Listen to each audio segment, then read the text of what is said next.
Hey everybody, Erin England with Revolved here. I've decided to do a little tutorial using Polygel nail extensions. My last little video I did a tutorial on Builder Gel and I had mentioned that I was planning to do Polygel, so I thought let's just do it. So what I've done is I have gone ahead and put one nail on so you can see the finished product. On my prepped nails I have on a layer of gel base, gel top coat, and 2 layers of peel base.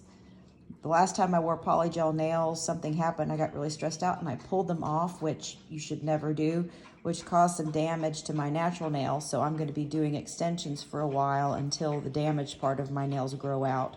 Because typically my nails are pretty strong, which is awesome, but they are definitely not now. But you can see the Polygel finished is actually, it's harder and a little bit more stable than Builder Gel.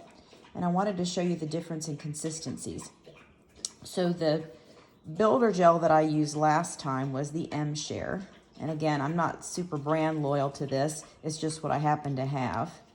And the consistency of the Builder Gel, get where you can actually see it, it's fairly thick, but about the consistency of gel nail polish. Polygel is a good bit more dense and a little harder to work with. So I'm going to be using a kit that I bought over Christmas. It's by Gelin, and it comes with really everything that I needed. And it's got slip solution, which is what you use to move the gel around with, where you can use just the brush with the Builder Gel. You cannot do Polygel nails without using a slip solution. The gel itself is so sticky that the solution helps you move it around the nail before you place it. Think about if you've ever kneaded bread and it's been kind of sticky, so you have to work flour into it. It's kind of the same thing. This is the flour for the bread dough of the Polygel nail. So I have this little brush that came with it. And since the slip solution is primarily alcohol-based, I went ahead and poured it into a little container. That way, if this evaporated, as alcohol will do, I won't lose all of my slip solution. And I am going to be using on the second nail the same one that I did on the trial nail. It's by Rosalind. Again, not super brand loyal. I just happened to grab this. I like the way it looked. I like the little opalescent glitters because, you know, I guess I'm 5 years old at heart and I'm always going to love glitter. So let's get started. So when selecting a nail form, and you can do this without nail forms, I never have and probably never will, you need to pick a nail form that's slightly larger than the nail itself. Not a lot larger, but definitely larger, because the Polygel takes up space. And if you use a nail form that's exactly the same size or slightly smaller than your Polygel nail, you're going to wind up with a bit of a mess. And you can see I have a little bit of overflow here on this nail, and I'll go back with cuticle nippers and just pull that off. But this Polygel nail form I used with this nail, and it is definitely slightly bigger than my natural nail, and it came out pretty well. So I'll have to do a little bit of shaping, but not much. All right, so I'm going to get out my nail form and my Polygel nail solution. And it is really, really, really thick. So you have to squeeze, squeeze, squeeze to get some out. And I put about that much in my nail form. And I put it there at the edge. Put that down for a second and put the cap on this Polygel stuff so it doesn't dry out. It cures with light, but I definitely don't want to take any chances. So here's my bead of Polygel. I'm going to dip my brush into the slip solution. Now, again, one of the things that I learned from trial and error, mostly error, was that if you use too much of the slip solution, it will not result in a good nail. You'll have bubbling, you'll have peeling, you'll have all kinds of problems. Now that bead of Polygel that I put in there may be more than it needs. So again, I've got the slip solution on my brush, and I am working the polygel, trying to keep the sides and the back where the cuticle line is a little thinner. And a little bit thicker in the center. I'm pretty sure I used more polygel than I needed, so I'm just going to put the excess right here on the edge because I'll be able to use it on another nail if I need to, if I didn't get enough polygel in the form.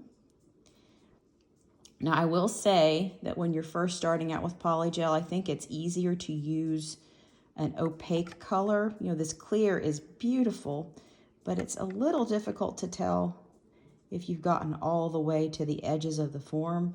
So I'd say if you're a novice, I would definitely go with a colored polygel so you can see where it is on the form. And again, I'm just continuing to work that polygel on the form until I'm happy with the placement. I think I still have a little bit extra here. I'll wipe that off. One of the things that I learned the first couple times I did polygel is if you have too much at the front, you wind up with kind of a gross undernail, too thick, and you won't like the result. So I'm trying to go a little bit thinner. Now, if you go too thin, of course, then you're not going to have a good, solid, durable nail. So it's definitely a fine line. All right, I think I'm happy with that. So I'm just going to place the nail down, starting with the cuticle and working forward. And I don't have quite as much trouble with bubbles in the polygel as I did with the builder gel, probably because it's a more dense material. And the nice thing about builder gel too is it holds the nail form, so you're not fighting with trying to keep the nail form in place. Now I've got a little bit of spillage right there on that side, probably the same amount and same side that I did the first nail with. So I'm just going to take my brush with a little bit, and I mean a little bit of slip solution, and pull that off. Let's see. Yeah, that's better. And I don't have overflow in the cuticles or the side walls. I'm pretty happy with the placement.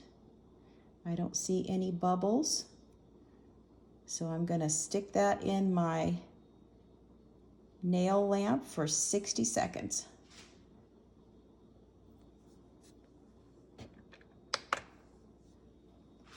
Well, while that's curing, thought I'd talk to you guys a little bit about what's going on with real estate. Still a very strong seller market.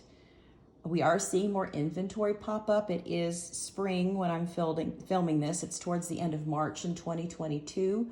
We are getting a little bit more inventory. Most of the local builders, though, are still running behind, partially because of manpower issues, partially because of supply chain, but I know they're all doing the best they can to get those houses finished for the buyers. I'm still a big fan if you have a short amount of time or shorter amount of time to do a new construction build. If you can find a spec home that's already on the ground and partially built, you're going to have less trouble blowing through completion dates and possibly messing up rate locks. All right, that is almost done. All right, and just to be safe, now see, I did get a little bit thicker on that underside than I wanted to, so I'll have to do some shaping under that nail. I'm going to go ahead and hit it with the lamp. See, you can see the difference in thickness. It's not terrible, but I definitely did better on the first one. And you can see it overflowed there under there too. So my next nails, I'm going to make sure that I do a little bit better job of checking the underside before I pop it under the lamp. But see, you can see I'm not perfect at it either. All right, we'll pop that in for another 30 seconds. So anyway, we're talking about new construction. With if you're doing completely from the ground up, I would, really budget anywhere from 8 to 12 months, simply because of what we're all experiencing in the country with supply chain issues, with labor issues, and that way you're not putting yourself in a bad position. Now, with interest rates going up, that is a little bit tricky. So you have to take that into consideration too. That is one nice thing about spec homes. They're newer to completion, and it's easier to gauge when your interest rate should be locked in, that kind of thing. All right, so I've given that a second cure underneath just to make sure. And unlike the builder gel, this is super, super, super dense. So I have to work a little bit harder. Now, I did nail forms that I cut to length. The original nail forms that came with the kit have wings on them. Boop. You can see that. So they would be easier to remove that way, but I found that I was wasting a lot of product, so I just cut mine to the length that I wanted. So that means I have to work a little bit harder to get them off, but I don't mind.